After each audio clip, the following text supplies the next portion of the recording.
far as to say a crude elemental militia either. It's going to be probably smaller than that. And it will have to be almost, I would think, no more than 45 or 50 people is a manageable group that can clump together and still be able to be somewhat nomadic and move. Wow. And that'll be part of the issue is we'll have to have food supplies that will, and there's going to be mass death no matter what, however we look at it. We've already sentenced innumerable people to die of starvation simply because we've removed the protein that used to be harvested from that region of the ocean. As it spreads, it'll continue to impact the protein levels available for humans. Just on a statistical level, we can say, X number of people have just died because, the bluefin tuna won't be breeding now, and so 5 years from now there won't be a harvest that we can have, and so on and so on. We can make these predictions at this point. It's unfortunate that our forecast of 1.28 billion people may indeed be a realistic estimate over time. Which not hemisphere? That long a time, actually. North and South America? Correct. Right. Mm-hmm. And when you start thinking about, if our healthcare system breaks down, statistically, I love the way in which Buckminster Fuller approached things in terms of his methods. And he always used resource analysis, and you can make some very broad, specific cases or general cases from some very specific cases. We know, for instance, that when electricity failed in Katrina, there were people whose lives who perished because that electricity went in the healthcare system. Right. So we can extend that over 20 to 40 million people and say, 2 million people are dying the moment that it becomes an evacuation because there won't be the healthcare resources to keep them alive this additional period of time. Well, and all those who rely on pharmacy refills. Correct. We could talk for hours about that. Or clean water or any of this, because of course, bearing in mind as the populations move north, so now all of those people that have been purchasing all this gear for an in situ survival are going to have to readjust their parameters, but still stick to those things that make sense. If you've got a water filter, it makes sense to haul that with you. Even if it's big and bulky, in the end, it will probably pay for that extra amount of calories lugging it around because you won't get sick because you'll be able to filter the water for your family. Make sense? You bet. I just am amazed to think of that many people on the move in a tribal fashion, which is what it is. Well, of course, the tribal fashion will come after the collapse, after the social disruption and collapse of them attempting to get around the breaking down cars and everything. You'll end up there, and it just... Yeah. At first, people will try to take... Good-natured people will try to help. They'll take people into their homes, and the food will go twice as fast, and it'll be gone, and there won't... It's just going to be an amazing... I wonder what the world response to this is going to be. Of course, we know now the Obama administration has turned down, as has BP, outside offers of help for this oil crisis. But if we have a humanitarian crisis where there are a lot of people dying, I wonder what the world will do. Well, at least initially, there will be some countries that will lend aid. Unfortunately, it'll be stuff that we don't really care about. In the sense that at that point it'll be the offer of, forgiving of debt or the passing back of dollars. And that won't really be meaningful because we'll be in a collective resource pinch within this country that will require some... Actually, the thing we're really good at is we're good at logistics. No other country on the planet is able to do the kind of logistics that we can, and the height of our logistics skill is demonstrated not by our corporate business, but by the military logistics centers that can actually used to be able to get goods from point A to point B at phenomenally low cost for vast numbers of people.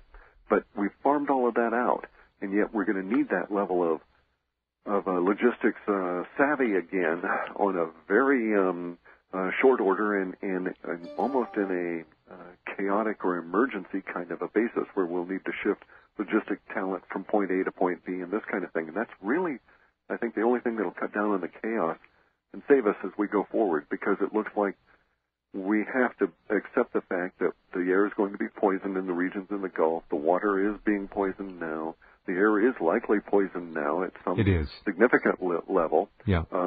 Non-measurable. They won't tell us. We will have infrastructure collapse.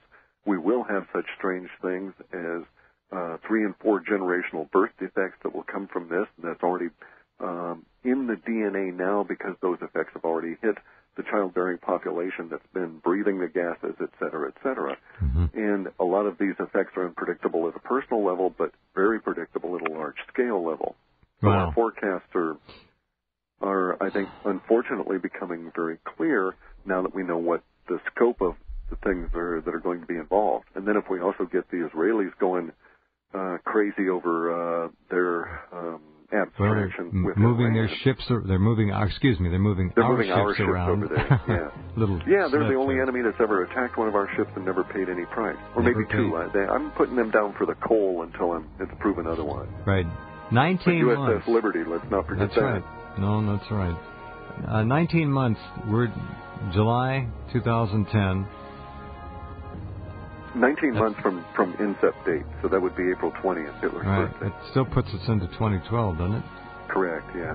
Uncomfortably close to when our data gap gets really serious. Now that we need to talk about, we will, the data gap in 2012 and what Clif and George's research is showing for us in that time period, which is coming very fast. We'll be right back with Clif High in just a few minutes. All right, we're back. Clif High is with us tonight. We're talking about the new report available at halfpasthuman.com. Hope all of you will go over there and get a copy. It covers everything. We're just talking primarily about the oil issue now, but there is much in the report in those 36 pages that will leave your jaw reaching for the desk beneath it. It's quite amazing.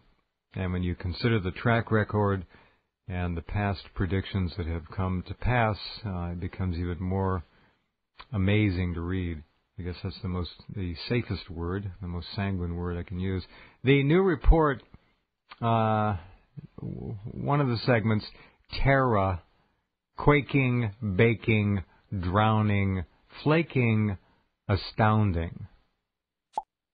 And yeah. That was we've got to characterize it somehow. Quite a role. Mm-hmm. Yeah. Yeah, I don't know how else to do it. You did it perfectly. This section, of course, does deal with John Michael Montgomery, Bucky Covington. 19 months out. This is interesting. That's from onset, of course, in April. Now the earthquake, with this much of a displacement of material, be it gas or liquid from a cavity or a massive mother lode down there, has to yield at some point to the tremendous pressure upon it placed there by the ocean. Now, the earthquake could be... That assumes, though, that it's a reservoir. Yeah, okay. I think we may be able to dispute that because there's a lot of indications from the linguistics, but also that we analyzed after the fact, that suggested that BP knew that they were after a primary source. And a primary source, by definition, are these things that the Russians found. Very deep. They're not connected to reservoirs. They're an area from which oil seeps out and is then collected in these giant capstones that up to this point we've usually tapped by drilling through the capstone to these little collected areas. But this is source. So this is the primary source. So we can think of it this way. Usually, up until the time that the Russians discovered this, 6, 8, 10 years back, they started really getting active in this. Maybe 20 years ago they were thinking about it. But until the Russians, we'd always been thinking of the Earth as a giant coffee pot, the old percolator style that had the little glass thing at the top of the lid. And up until then, we'd always just been drilling through the glass to get our oil inside the little collecting area that was driven up there by the pressure. Now, the Russians and now BP have sunk their wells all the way down inside the central pipe in the percolating thing. So it's not really a reservoir. It won't really slow down, ease up, or any of that. No, the pressure is not diminishing. The PSI has not changed, apparently. We're not getting reports on that either. Well, in fact, it'll likely increase because of the other things that are going on, which is the energetic interaction between our planet and the sun, and the return current and what goes on then, which is the return current is what we usually call the hurricane season, because it's very much like a alternating current in electricity, where we would use a commutator to vibrate the electricity back between positive and negative and thus be able to shove it through lines with less resistance. There's the similar effect that occurs between the Earth and the Sun. And when the Sun sends us lots of electricity, and in a brief period of the year, we send back all of the electricity that we haven't really used, if you want to think of it that way.